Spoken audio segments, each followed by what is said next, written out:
నిన్న జగన్మోహన్ రెడ్డి గుంటూరు మిర్చి యార్డు పర్యటన తర్వాత పాపం వైఎస్ఆర్సీపీ నాయకులు ఎంత బాధపడిపోతున్నారంటే, జగన్మోహన్ రెడ్డి రైతుల కోసమే పుట్టాడు, రైతుల కోసమే బతికాడు, రైతుల కోసమే చస్తాడు అన్నట్టు మాట్లాడుతున్నాడు. కానీ నాది ఒక సూటి ప్రశ్న జగన్మోహన్ రెడ్డికి. జగన్మోహన్ రెడ్డి నిన్న మెడలో వేసుకున్న, అయ్యా జగన్మోహన్ రెడ్డి, నిన్న నువ్వు మెడలో వేసుకున్న ఆకుపచ్చ కండవ, ఆ వేసుకునే అర్హత నీకుందా? చెప్పు జగన్మోహన్ రెడ్డి, నీకు ఆకుపచ్చ కండవ వేసుకునే అర్హత, ఆ మెడలో వేసుకునే అర్హత నీకుందా? ఆ మెడలో ఆకుపచ్చ కండవ వేసుకున్నారనే కదా అమరావతి ఉద్యమంలో పాల్గొన్న మహిళలను చూడలేదు, పురుషులను చూడలేదు, పిల్లలను చూడలేదు. నీ కాలి బూట్ల కింద కక్కసింగా తొక్కేసావే. ఏది నేను నువ్వు పక్కగా నెట్టేసావు చూడు, నందిగం సురేష్, వాడైతే కనుక అసభ్యంగా బిహేవ్ చేశాడే. నేను నీతో పాటు వచ్చాడు చూడు గుడివాడ గుట్కాగాడు, వాడు ఏమని మాట్లాడాడు? అదో పెయిడ్ ఆర్టిస్టుల సాబా అన్నాడు. నీ పక్కన ఉన్నాడే చూడు, ఒక గడ్డం వేసుకొని వచ్చాడు చూడు, తెల్ల గడ్డం వేసుకొని వచ్చిన ఆంబోతు అంబటి రాంబాబు, వాడేం మాట్లాడాడు అమరావతి ఉద్యమం గురించి? రైతు వారీగా వేసుకునే పచ్చకండవా వేసుకోగానే మీరందరూ రైతు పక్షపాతులు అయ్యారా? ఈరోజు రైతులకు ఏం ఊనపొడిచారో మీరు ఒకసారి కనుక్కోండి.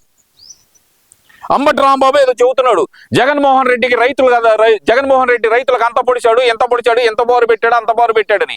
ఏం పీకి పెట్టాడు జగన్మోహన్ రెడ్డి?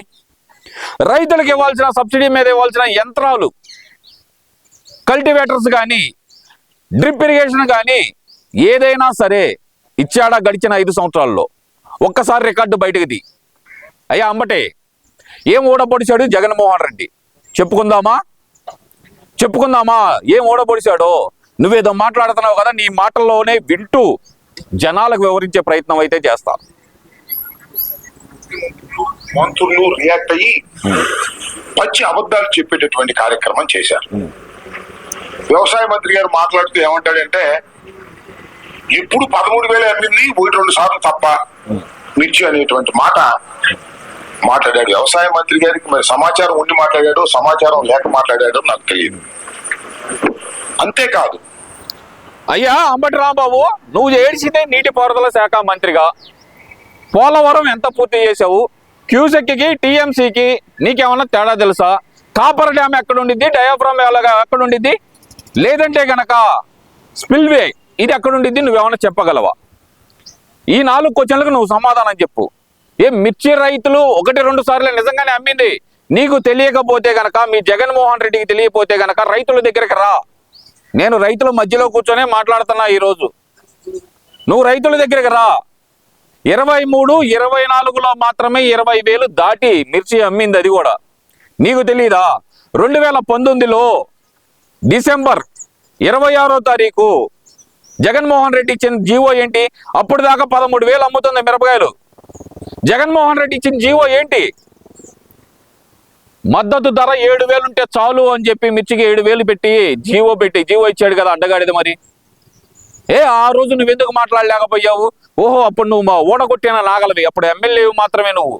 ఇంకా నీకే ఎమ్మెల్యే మినిస్టర్గా సీట్ రాలేదు కాబట్టి నువ్వు మాట్లాడలేవు. ఎందుకంటే గనక మాట్లాడితే జగన్మోహన్ రెడ్డి నీకున్న పదవి కూడా ఎమ్మెల్యేనిగా కూడా తీసి పక్కనేస్తాడేమో అని చెప్పి భయం నీకు. ఈ రోజు నువ్వు వచ్చి సొల్లు కోతలకు వస్తున్నావా? నిజంగానే చెప్తున్నా, జగన్మోహన్ రెడ్డి ఉన్నప్పుడు 2 సంవత్సరాలు మాత్రమే 20,000 దాటింది. అది 2023, 2024లో కూడా. అదే 2023, 24లో కూడా ఎందుకు వచ్చిందంటే గనక బంగ్లాదేశ్లో కానీ లేదంటే చైనాలో కానీ మిర్చి పంట తక్కువైపోయి వాళ్ళకి ఎక్స్పోర్ట్ ఎక్కువ అవసరమయ్యి వాళ్ళు కొనుగోలు పెంచారు కాబట్టి ఇక్కడ రేటు పెరిగింది. మీ జగన్మోహన్ రెడ్డి పీకింది ఏమీ లేదు, దాంట్లో ఊడబొడిసింది ఏమీ లేదు. ఈ రోజు నువ్వు వచ్చి ఈ రోజు జగన్మోహన్ రెడ్డి అంత పొడుగు ఎంత పొడుగు అంటే నమ్మటానికి జనాలు ఎవరు పిచ్చోళ్ళు లేరు. ఇవాళ మిర్చి రైతులకు సంబంధించిన అంశం మీద ఎప్పుడైతే జగన్మోహన్ రెడ్డి గారు మిర్చి యార్డుకు వచ్చి రైతుల్ని పరామర్శిస్తారని తెలిసిందో, వెంటనే ముఖ్యమంత్రి గారు ఏదో సమీక్ష నాటకాన్ని ఆడి కేంద్ర వ్యవసాయ మంత్రి అయినటువంటి శివరాజ్ సింగ్ కి ఒక లెటర్ రాశాడు. అయ్యా మిర్చి ధర పడిపోయింది, నీరు రావాలి, నీరు ఆదుకోవాలి అని. అది కాదు చేయవలసి. ఏం చేయాలి? జగన్మోహన్ రెడ్డి గారి హయాంలో నేను మనవి చేస్తున్నా, గర్వంగా గుండె మీద చేయి వేసుకొని చెప్తున్నా. గుండె మీద కాబట్టి భూమి మీద వేసుకోరా బాబు. జగన్మోహన్ రెడ్డి గారి హయాంలో 5 సంవత్సరాల పాటు రైతు ఉత్పత్తి చేసినటువంటి పంటలకు మద్దతు ధర రాకపోయినా, లేదు రైతు నష్టపోతున్నాడని గ్రహించిన 3,000 కోట్ల రూపాయలు ధరల స్థిరీకరణ కోసం పెట్టి ధాన్యం కొన్నాం, మాట్లాడు పత్తి కొన్నాం, శనగ కొన్నాం, పొగాకు కొన్నాం, కొని రైతుకు నష్టం లేకోకుండా ఆదుకున్నటువంటి ప్రభుత్వం వైఎస్ఆర్ కాంగ్రెస్ ప్రభుత్వం, జగన్మోహన్ రెడ్డి గారిని మనవి చేస్తున్నాం. ఏమేం కొన్నావయ్యా? 3,000 కోట్ల ధరల స్థిరీకరణ ఇది పెట్టాడా? ఎప్పుడు పెట్టాడు జగన్మోహన్ రెడ్డి చెప్పు? కల్లో పెట్టాడా, లేదంటే కనుక చెవులో ఏమైనా చెప్పాడా వాళ్ళ అయ్యా రాజశేఖర్ రెడ్డి? నీ కల్లోకి వచ్చామని చెప్పాడా? జగన్మోహన్ రెడ్డికే పగటి కళ్ళు వస్తాయి అనుకున్నా, నీకు కూడా ఈ మధ్య కళ్ళు వస్తున్నాయా? జగన్మోహన్ రెడ్డికి అనుకున్నా, నీకు కూడా కళ్ళు వస్తున్నాయా? పిచ్చి పిచ్చి మాటలు. ఏం బాబాయ్, ఇదిగోండి ధరల స్థిరీకరణ ఇది పెట్టాడంట, మీ దగ్గర కొన్నాడంట, నిజమేనా అది? చంద్రబాబు 2700 మార్కెట్ పెట్టుకుంటే వాళ్ళ అయ్యి వచ్చి మొదటి సంవత్సరం 2200 పెట్టుకున్నాడు. వాళ్ళ అయ్యి 2200 పెట్టి ఊళ్ళో 10 పేర్లు చంద్రబాబు ఊరు మొత్తం కొన్నాడు. ఎవడి పడ్డా కాదు, ఆ పార్టీ ఈ పార్టీ లేకుండా. వాళ్ళ అయ్యి వచ్చినాక 2300 పెట్టి మార్కెట్ పెట్టుకున్నాడు. నేను వాళ్ళ అయ్య చెప్పాడు 2700 కలికి రైతు కట్టగిట్టిద్దే ముందాయి సావాలన్నాడు. వాళ్ళ అయ్యి వచ్చి 2300 పెట్టాడు మొదటి సంవత్సరం మార్కెట్.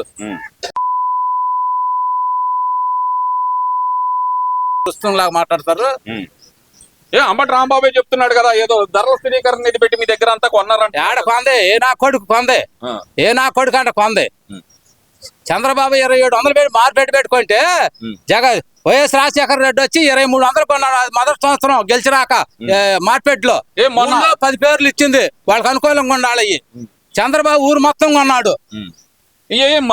ఏదో పెద్ద రుస్తుల్లాగా వచ్చి అవి లేవు ఈ లేవు అంటే పండితే దేశం మొత్తం పండినప్పుడు ఎవడేం చేయలేడు, లేనప్పుడు వాడు అవసరం అయితే వాడే కొంటాడు.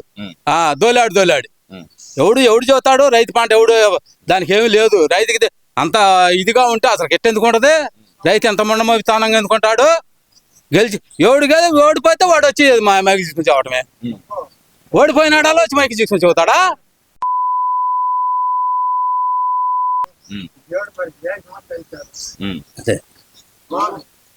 ఏం గేటు పెట్టుకుంటారు గెలిచినప్పుడు? కొత్త అప్పుడు వచ్చి అందరూ మైకులు తీసుకొని చెప్పేవాళ్ళ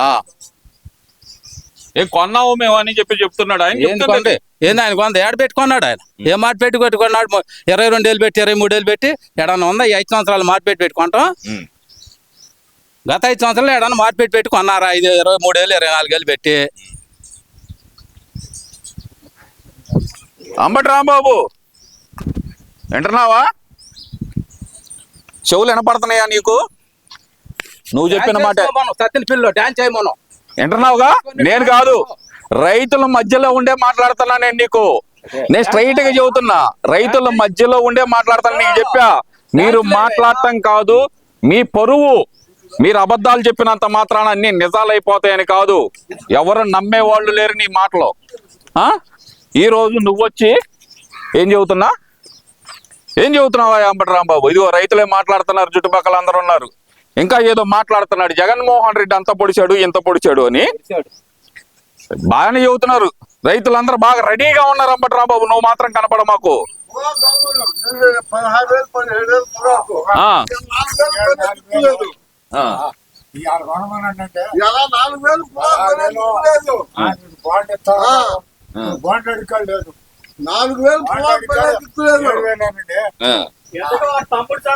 చాలా మంది ముందు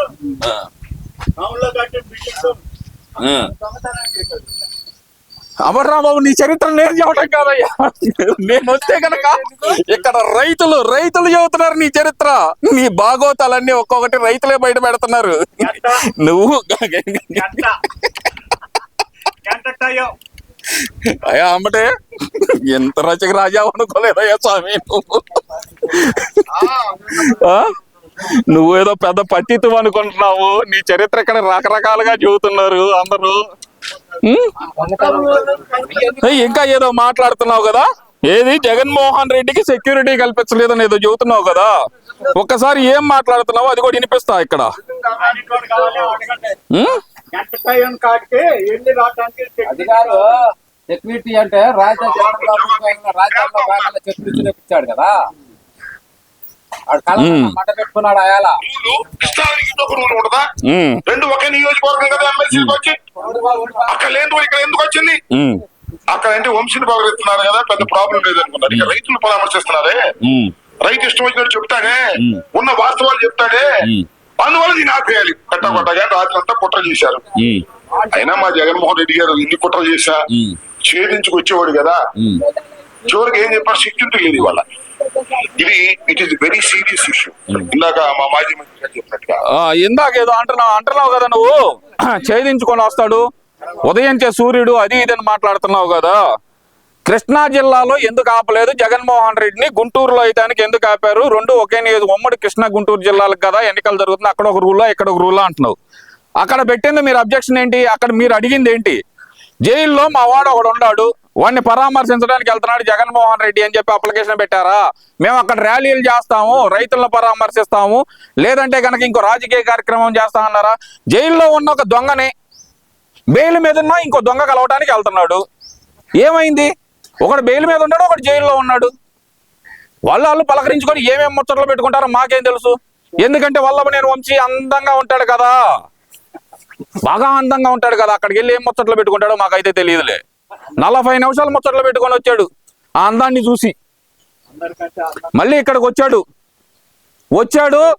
40 నిమిషాలు జైల్లో వల్లభనేని వంశీతో ముచ్చట పెట్టుకోవడానికి అయితే టైం ఉంది, కానీ మిర్చి యార్డ్లో 10 నిమిషాలు ఉండే తలికి తుమ్మి దగ్గి ఇంకా ఏం చేశాడో తెలియదు, గొంతు మాత్రం పోయింది. నేను అదే మిర్చి యార్డ్లో మేము కూడా ఉన్నాం, వాడితో పాటే ఉన్నాం, తిరిగాం. మా గొంతు ఎలా ఉంది ఏమ్మా? పోలీస్ సెక్యూరిటీ గురించి నువ్వు మాట్లాడకూడదు, పర్మిషన్ లేదు అని చెప్పి కలెక్టర్ నాగలక్ష్మి గారు చెప్పిన తర్వాత ఏం గాడిదలు గాయటానికి వచ్చాడు, ఏం గొడవలు చేయడానికి వచ్చాడు? నిజమేలే, నిన్న నేను చెప్పినట్టే ఇంట్లో మా మేడం గారు కారప్పొడి అయిపోయిందని చెప్పిందంట, మిరగా టిక్కీలు తీసుకెళ్ళడానికి వచ్చినట్టు ఉన్నాడు. సిగ్గుండాలి జగన్మోహన్ రెడ్డి, 14 టిక్కీలు డబ్బులు ఇప్పించయ్యా, లేదంటే మిరగాల టిక్కీలు అన్న ఇప్పించయ్యా. దొంగతనం ఏందబ్బా? 43,000 కోట్లు తీసుకున్నాడు, 14 మిరగాల టిక్కీల కోసం కక్కుర్తి పడ్డావా? ఏం కక్కుర్తి ఇది? చిచి, ఎలాంటి అడుగు అనుకోలేదు. రైతులు పరామర్శిస్తానికి వచ్చినా అని చెప్పి రైతుల దగ్గర మిరగాల టిక్కీలు దొబ్బుకెళ్తా. హే, ఏం బతుకాయా ఇది?